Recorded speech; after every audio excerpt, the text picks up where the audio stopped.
Rajasthan cricket संघ की कमान अब सरकार ने भाजपा नेता डीडी कुमावत को सौंप दी है। कुमावत को आरसीए एड हॉक कमेटी का कन्वीनर बनाया गया। फोर्स इंडिया से खास बातचीत में डीडी कुमावत ने बताया कि अब आरसीए में नेतागिरी नहीं चलेगी बल्कि क्रिकेट ही चलेगी।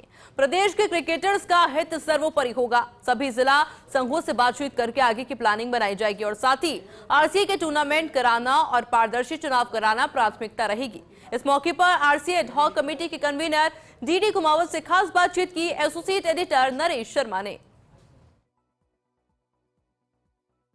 राजस्थान क्रिकेट संघ की एडहॉक कमेटी में बड़ा बदलाव हुआ है और अब डीडी कुमावत को एडहॉक कमेटी की कमान सौंपी गई है। साथ में नए सदस्य भी बनाए गए हैं। आरसीए में जिस तरह से पिछले दिनों विवाद रहा था, उसको देख के अब सरकार ने फैसला किया है कि नए सदस्यों को कमान सौंपी जाए।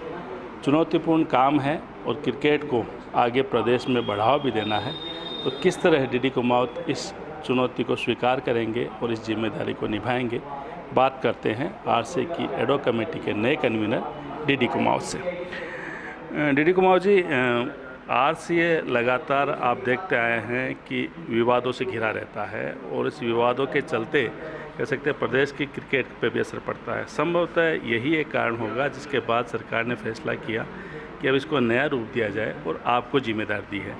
तो पुराने विवाद को ख़त्म करते हुए और नए चुनौतियों को किस तरह स्वीकार करेंगे?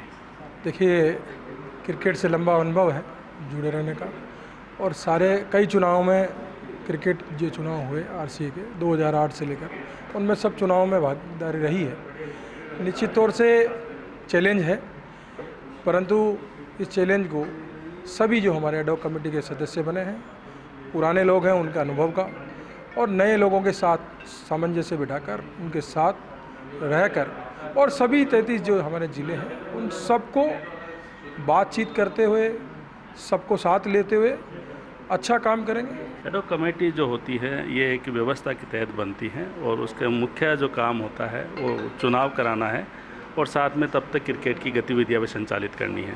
तो एक तो आपके पास जिम्मेदारी ये होगी कि प्रदेश में क्रिकेट की जो गतिविधियां है वो सुचारू हो। यहाँ के जो क्रिकेटर्स हैं जिनका एक भरोसा उठ गया था पिछले दिनों, उसको फिर से कायम रखना और साथ में आरसीए के नए चुनाव कराना।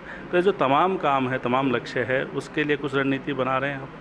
रणनीति सबके साथ में, पूरी एडहॉक कमेटी के साथ में और पूरी जिलों की संघों की सबके सेक्रेटरी, अध्यक्ष, ट्रेजर, उन सब से बातचीत करते हुए मैंने कहा ना कि सबके साथ मिलते हुए, पूरी वर्तमान एडहॉक कमेटी के साथ मिलते हुए चुनाव का संचालन भी होगा और साथ में मैं खुद खिलाड़ी रहा हूँ, खिलाड़ी की क्या तकलीफ़ रहती है उसको देखते हुए, सबको साथ लेते हुए, बातचीत करते हुए जो वर्तमान टूर्नामेंट डिसाइड है उनको यथावत रखते हुए अच्छे टूर्नामेंट हो, अच्छी खिलाड़ी को मिले। और जो विश्वास की बात आप कर रहे हैं, मैं ये कह सकता हूँ, चाहे वो खिलाड़ी 16 में खेले और चाहे वो खिलाड़ी कॉन्वेंशन में खेले या वो रणजी में खेले, सबको विश्वास ये रहेगा कि नई कमेटी आई है केवल और केवल उद्देश्य क्रिकेट का अच्छा करना ही उद्देश्य है। कोई नेतागिरी नहीं करने देंगे, ना करेंगे। सब ने अपने अपने स्तर पर बढ़िया काम किया। हम उनसे राय लेकर, उनसे सामंजस्य लेकर और अच्छा कैसे हो सकता है उसके लिए ही काम करें। बिल्कुल। तो आरसीए की एडहॉक कमेटी के नए कन्वीनर डीडी कुमावत जिन्होंने साफ कहा है कि इस क्रिकेट में अब राजनीति नहीं चलेगी बल्कि खेल ही होगा और खिलाड़ियों को भी भरोसा दिलाया है कि एडहॉक कमेटी उनके तमाम टूर्नामेंट कराएंगी, उनकी जितनी भी समस्या है उनका निराकरण करेगी।